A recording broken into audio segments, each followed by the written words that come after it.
जागतिक अपंग दिनानिमित्त महेंद्र शेठ घरत यांची अनोखी भेट. दिव्यांग पालकांच्या मुलांना शालेय फीमध्ये 50% सवलत. दिव्यांगांना सहकार्याबाबत माझे झुकते माप. महेंद्र शेठ घरत. दिव्यांगांना सन्मानाने जगण्याचा अधिकार आहे. मी दिव्यांगांबाबत नेहमीच सकारात्मक भूमिका घेतली आहे.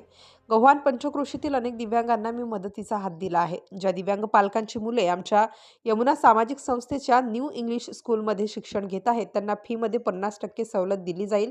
दिव्यांगांचे प्रश्न वेगळे आहेत, परंतु अडीअडचणीला सुखकर्ताचा दरवाजा त्यांच्यासाठी खुला आहे. कारण दिव्यांगांना मदत करताना मी झुकते माप देतो, असे मत आंतरराष्ट्रीय कामगार नेते आणि काँग्रेसचे रायगड जिल्हाध्यक्ष महेंद्र शेठ घरत यांनी गव्हाण येथे जागतिक अपंग दिनानिमित्त आयोजित कार्यक्रमात व्यक्त केले.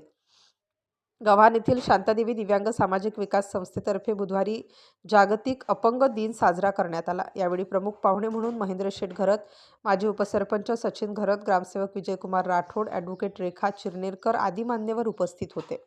यावेळी दिव्यांगांना दारिद्र्य रेषेखालील रेशन कार्ड आणि उत्पन्नाचे दाखले महेंद्र शेठ घरतांनी मान्यवरांच्या हस्ते वाटप करण्यात आले.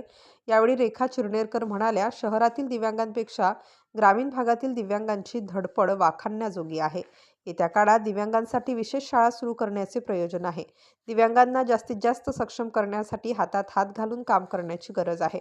यावेळी शांतादेवी दिव्यांग सामाजिक विकास संस्थेचे अध्यक्ष अशोक कोळी, उपाध्यक्ष सचिन कोळी, खजिनदार जनार्दन कोळी, सचिव कांचन कोळी आणि सभासद उपस्थित होते. अशोक कोळी यांनी सूत्रसंचालन आणि आभार मानले. राष्ट्र माझा लाईव्ह न्यूजसाठी संजय गायकवाड, पेण, रायगड. च्या घडामोडी जाणून घेण्यासाठी राष्ट्र माझा लाईव्ह न्यूज चॅनलला सबस्क्राईब व लाईक करा.